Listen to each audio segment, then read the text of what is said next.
This was our largest crowd, Mike said, since they redid the Stegman Coliseum on an opening night. And it was fun. It was fun to see the enthusiasm that people have had turn into bodies and live energy and loud fans tonight. That was tremendous. So I want to say that first and foremost. As far as the game, I loved our approach to start the game. I loved how we came out. The biggest focus for us was to get back to the corners. You know, most teams will send somebody to the rim on the break. They were not running to the rim as much as they were running to each corner. And we wanted to get that covered. We did a pretty good job of that in the first half, and I also thought they were really good at offensive rebounding the ball. And we knew we had to do a good job there. We were solid there, not great in the first half. But the second half is where we needed to pick that up. And we've got to learn how to play with a lead. And my first reaction at halftime is we should have been up 30 to 32, not just 25. And I say that because we're trying to understand. I think every team goes through this. I don't think we're abnormal to anybody. Villanova's probably going to go through it. It doesn't matter who you are. When you come in and start the season, you have to learn the value of each possession. And that is the hardest thing for players to learn. And the ones that learn it the best throughout the year are the ones that win consistently and get better. And we've got to learn how to do that. And we did not have the same level of urgency in the second half to start. We were not there. We got our hands up late on some shooters. And we just got to grow through that, right? They've got to learn me. I've got to learn them. We're not doing that. I mean, we're not coming out and trading baskets and letting them get free again. And we took our foot off the gas a little bit in the start of the second half. But I'm proud of the way that they responded to that. And it's not just that Savannah State kept shooting it quick. It's that we figured the game out. We got to the rim better. We got in the bonus earlier. Those were the things. And it's November 9th. We've got to get in better shape. We've got to communicate better. This is a tremendous lesson, a game for us to have to play this pace. I've never coached against anything like this pace.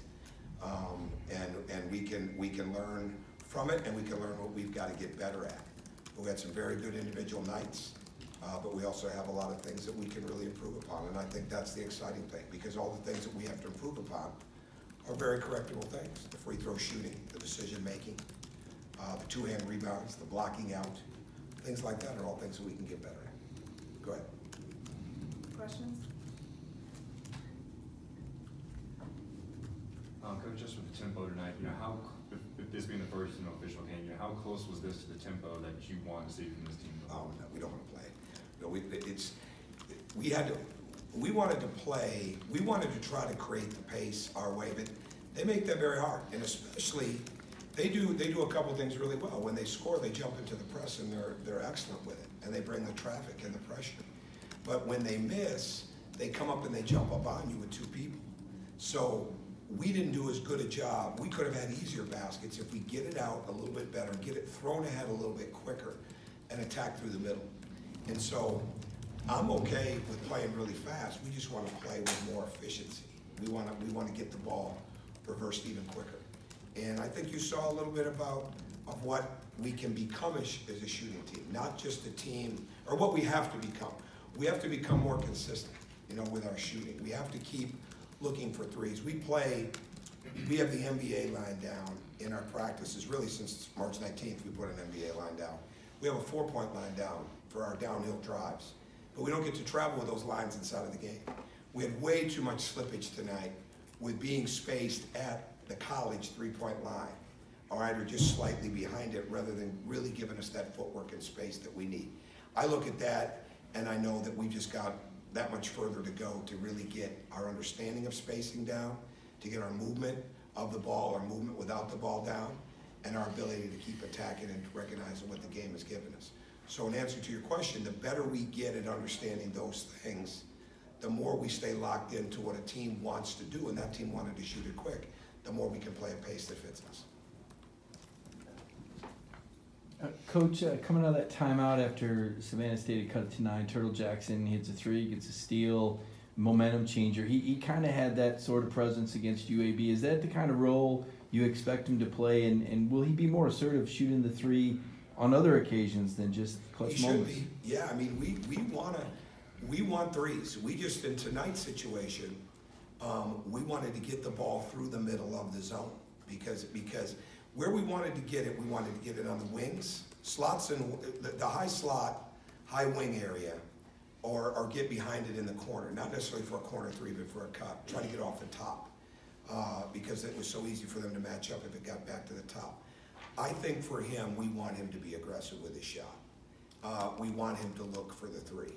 But we are a much better team when the ball is coming to us off the pass, whether it's off the driving kick, or whether it's off a pass to the middle of the lane, like we were getting tonight, and kick back out that way. And when we can do that, whether it's Turtle, whether it's a lot of the guys, they'll be better off. But I can think of about 7 or 8 instances right now where we were too close to the three-point line to get the proper spacing and footwork that we really want inside of that. Not that we want to be shooting bombs, I don't mean that, but when we get the proper footwork that we practice with every day. And Turtle's a part of that as well. How much are you teaching them about how you want to play?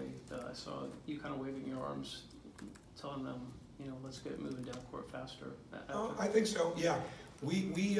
What happens when you're really not used to running the way that you want to run, you're always looking for the ball. And when you're looking for, we want to see the ball, but we want to keep running to where we want to run. There was too much, and this is where we got to get better against zones and against pressure.